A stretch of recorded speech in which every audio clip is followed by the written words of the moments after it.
We are now joined by UFC middleweight Dusko Todorovic. Dusko, thank you very much for joining us today. Hello, guys. Thank you for this interview. We'll take our first question from Gabriel Gonzalez with Cageside Press. Your line is open. Hello, Dusko. How are you? Hello, Gabriel. I'm very good. Thanks for asking.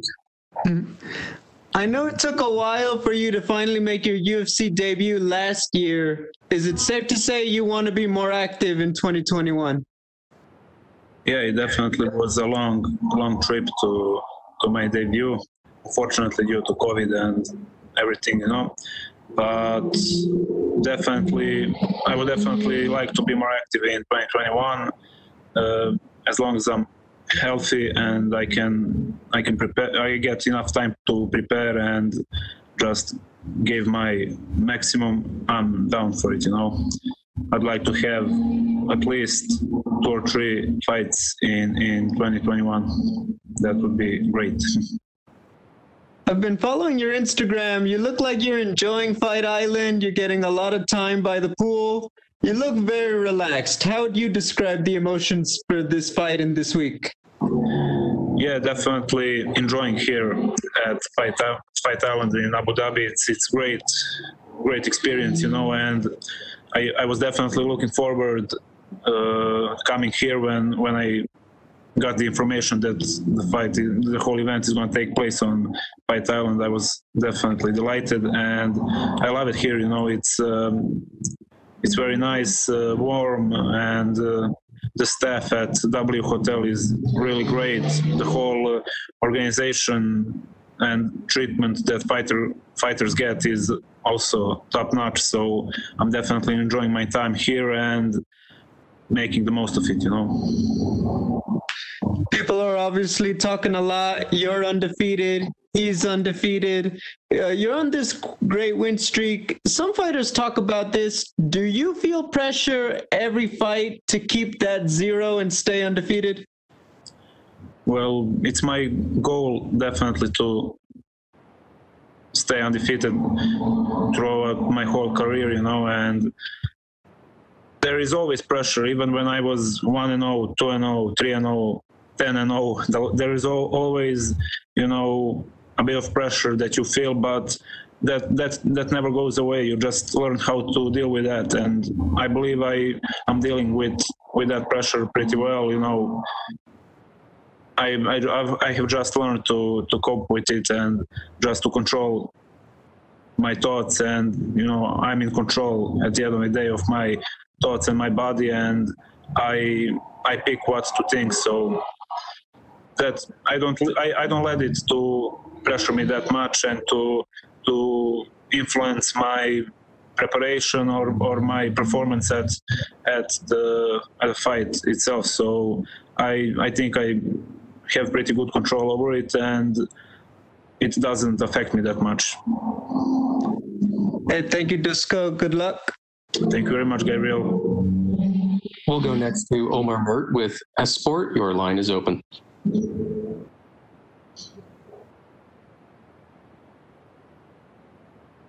Hello. Hello, Dusko. How are you?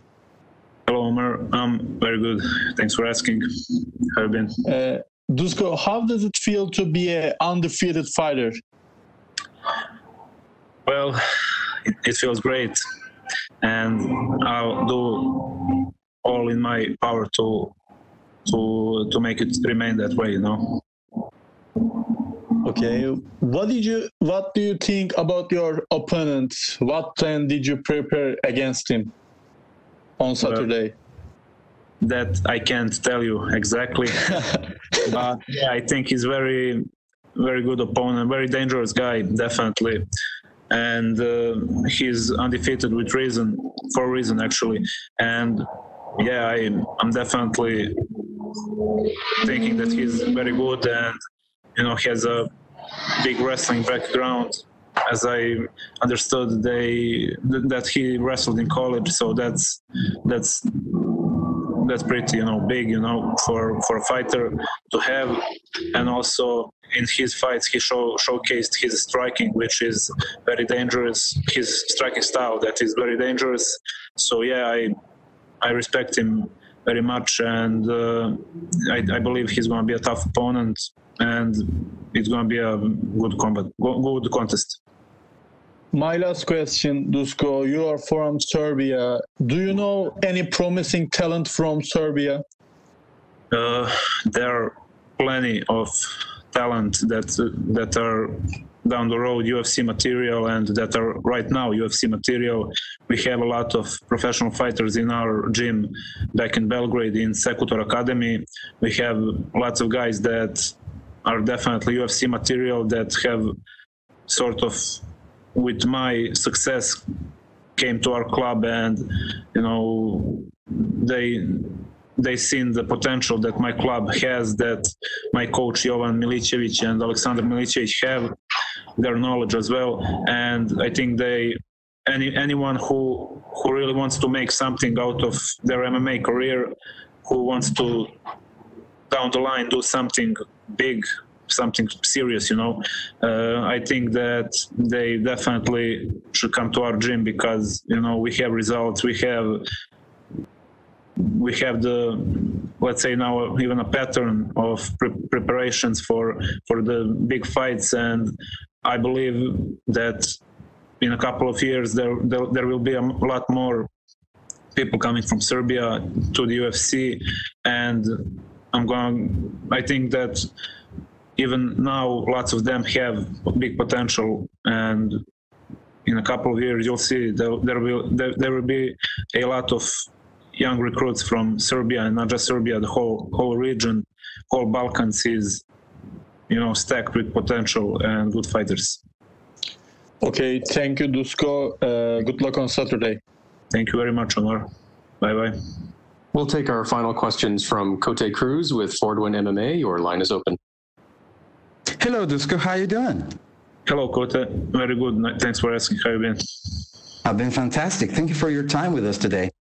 Yeah, you made your UFC debut in impressive fashion, but your first fight was in the context of a pandemic, so there were no audience in the stands. Now, for the first time in a long time, there will be screamings in the stands again. How was your experience in that fight, and what do you think of the return of the fans to the show? Well, definitely, it's a much better experience, to say at least, when you have the fans and when there's a crowd for this particular event, and also the whole series of events that are going to take place on Fight Island. There's going to be a limit of 2,000 people, I think. So yeah, it's not really what we used to, but I think it's a step in a good way, and definitely it's going to be a better experience for fighters, for people who are watching it, even for people who are watching it on their TVs. So it's going to be great. I have myself had the opportunity to once be on a UFC event in Zagreb a couple years back, and the arena was sold out. It was full, and just the experience of the energy from the crowd and everything, it was amazing. It was just great. So yeah, can't wait when the whole crowd when it will be safe for the whole crowd to come back to watch in live. But yeah, it's definitely a step in the right direction. Yeah, I guess we're all waiting for that to happen, the fans coming back in massive numbers. Well, you're undefeated, and you're undoubtedly one of the most promising and dangerous up-and-coming fighters at 185. Could you talk to me about who you draw inspiration from in your career? What fuels your current pursuit?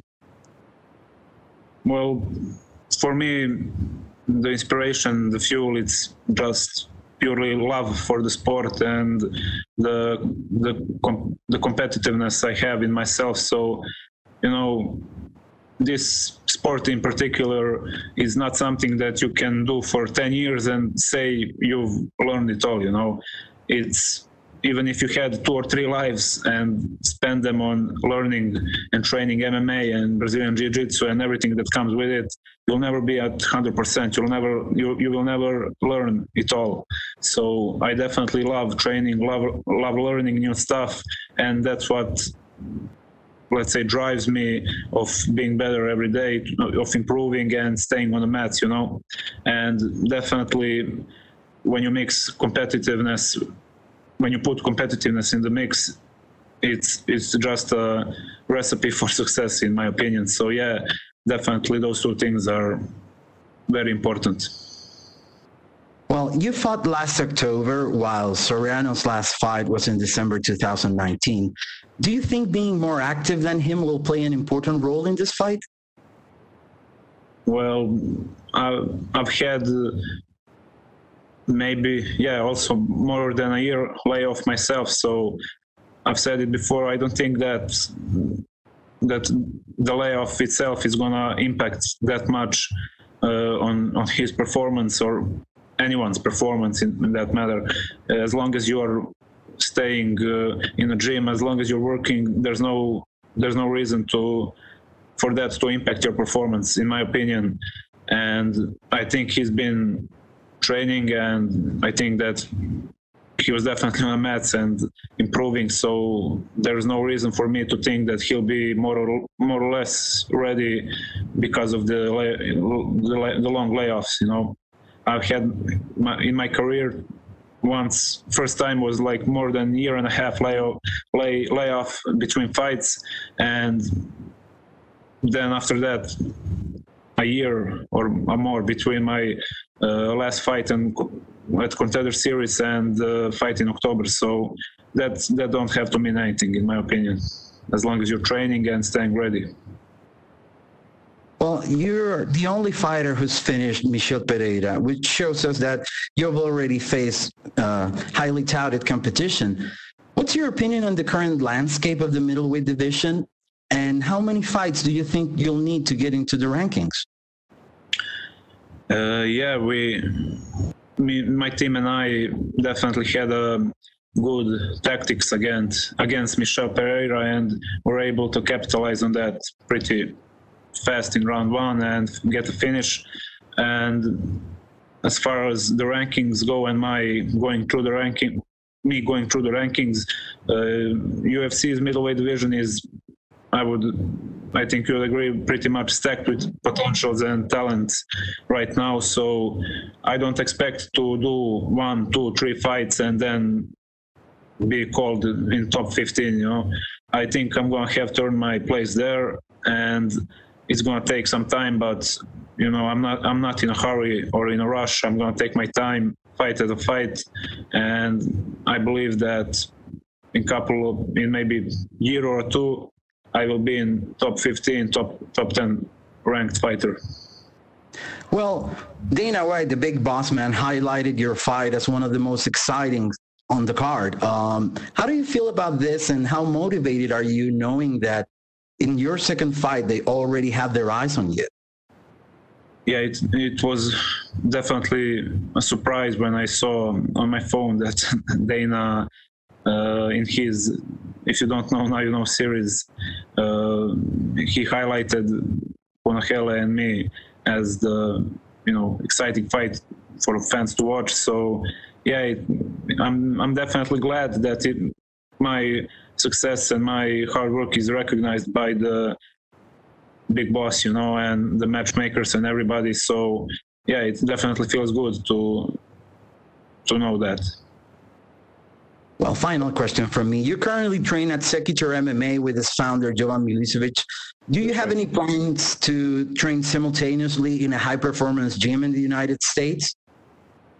Well, it's for a long time been my dream and my coach's dream to prove everybody that you can train in Serbia, you can train in Belgrade, Serbia, and come to the UFC.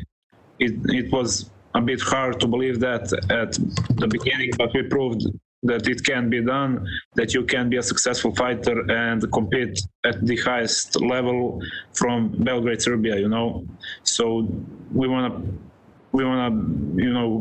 come to some high level and attract more and more Serbian guys to come to our gym and to also share that dream with us. We want to prove that you don't have to go to some fancy camp or where everybody's training to go over the border and to train there because you've seen someone on Instagram training there and you think that alone will improve your game by some crazy amount. I think the most important thing in a fighter's career is his coach, who he spends the most time with. For me, that coach is Johan Milicevic, and he knows everything about me. He knows how I breathe, basically. He knows when I come to training, if I'm feeling good or bad, if I have or have not the energy for some stuff, so he can, put the tempo just right for me to improve and to be better. So I think lots of fighters kind of don't think about that. They always think about sparring partners and just sparring. But I think the most important person in a fighter's career is his coach, and me and my coach, we want to prove that you can be a successful UFC fighter training and coming out of Belgrade, Serbia. So that's a goal for me. That's a pretty nice goal to have, Dusko. Yeah. Thank you so much for your time. Best of luck on your fight this Saturday. Thank you very much. Bye-bye. All right. Thank you very much, Dusko.